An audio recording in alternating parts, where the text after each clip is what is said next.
Hey guys, welcome back to my channel, and today I'm going to show you how to do this really simple, really easy butterfly design.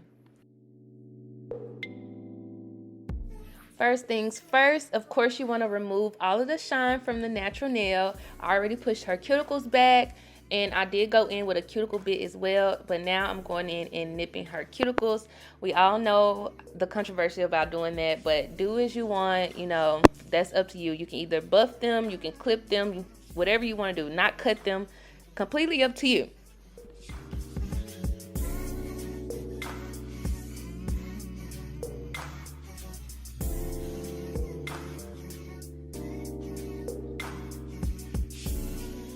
Now I'm going in and gluing on my nail tips, but you will see me cut one of them off, and that's because I glued it on a little Cricut, this one actually. So in case you ever do that, you don't have to soak the nail off.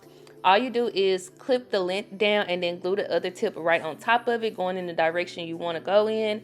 Make sure you're always turning your client's hand the opposite way so you can check to make sure everything's straight, because it may look straight from your point of view and then crooked from their point of view. So make sure you're looking at all angles. And here you go, seeing me re-glue the nail tip. I line it up with the cuticle and then slide it back down, and then yeah, that's it.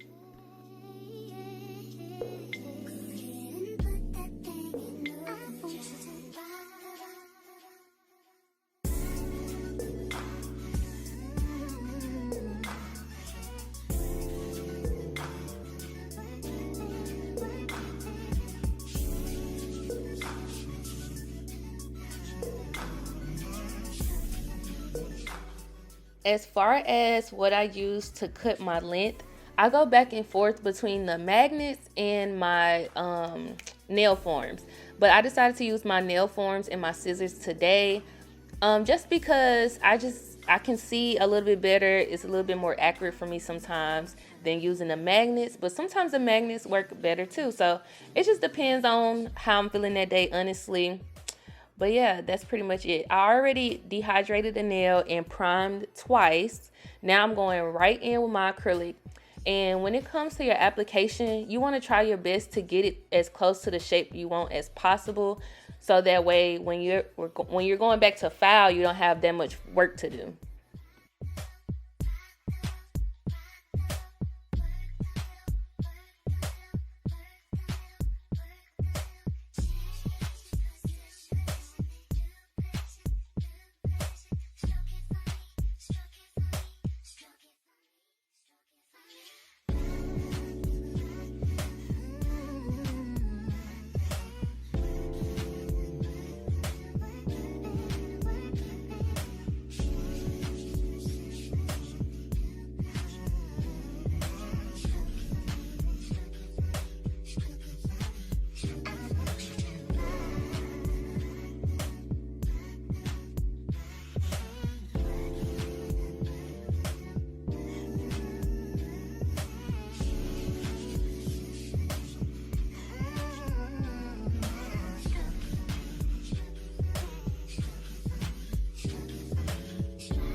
This color I did mix up on my own, but if you want a similar color that looks like this, get Everyday Nude by Too Cute. It's literally perfect. So when I do my application, I tend to try to cover up the whole tip with one bead, just because it's a little bit easier for me to get a smooth foundation if I'm not trying to use a million beads to try to cover up the tip. So I use one bead for the tip, and then a bead for the apex, and then a bead for the cuticle bead. Sometimes I can get away with doing just two, but I really don't recommend that for real, unless you just really know what you're doing. But I would rather you be safe than sorry.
I shaped and filed off camera because I really didn't have that much to do. So I'm going straight into the design. Now, if I was to do this set differently, I would probably go a little bit darker on the purple. And because this is lavender actually that I mixed up. It kind of looks white on camera, but you can kind of see a hint of purple. But if I was to do this again, I would definitely make the purple a little bit darker, and I would bring my French up some more because I didn't really have too much room. And once I did the airbrush, it kind of took away from the purple. So I would definitely, I say, bring your French up a little bit higher, and the set will still come out cute. But if you can't really see both of the colors, then it's like really no point.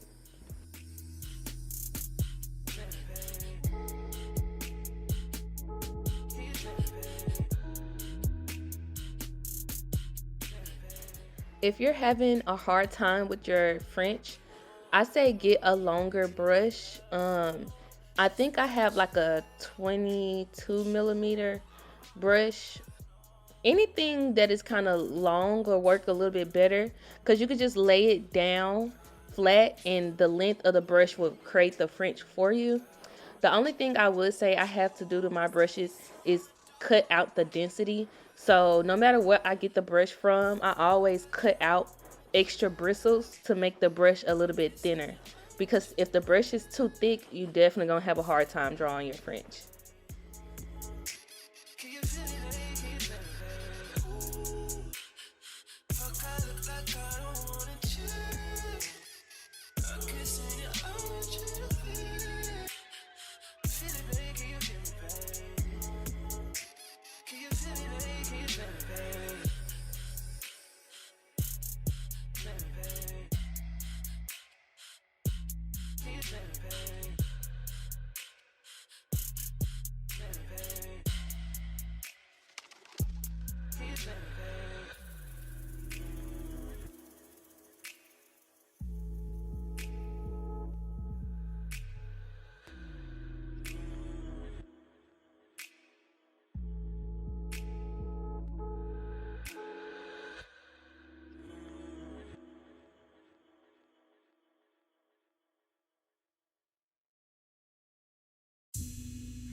So when it comes to the airbrush machine, I know you're not really supposed to use gel polish for it. I tried to use the airbrush paint, but it just wouldn't work for me. So I did go ahead and just do the regular nail polish, gel polish, and acetone method because the airbrush stuff was just way too watery. Okay, and also you have to wait for it to air dry, and I just don't have time for that. So as you can see, I'm taking the blue and I'm putting it at the tips, and you can see, okay, it's kind of covering up the purple, which is okay, but it covered up all of the purple. So if I would have brought my French up a little bit higher, I would have been able to see the purple and the blue. And then also, since the purple is already kind of light, it really just looked like white, especially when I go in with this black. I still like how it turned out, but it definitely could have been a little bit better. So now I'm just taking my black. This is Gelixir's black. I like their black and their white. That's really the only two that I use right now at the moment. And yeah, just go ahead and take some random little circles, ovals. Just picture a butterfly and just have fun, girl. If you try to overthink it, that's when it's gonna go downhill. So don't overthink it. Fill in some spots, don't fill in some spots. Y'all know butterflies are very random. So just let the brush curve and do whatever it want to do. Leave some space so you can still see both of your colors, no matter what color you're doing. And all I did was trace the French. That part is always the hardest for me. I'm not gonna lie to y'all. That part is so hard for me. Like my hand is not steady enough for that. Ugh. Like the double French trend scares me every time. But I'm just going in and making random circles. And then I'm gonna take my dotting tool. I didn't show this in the video, but I just take my dotting tool with some white polish and just put random white dots everywhere. And that's literally it.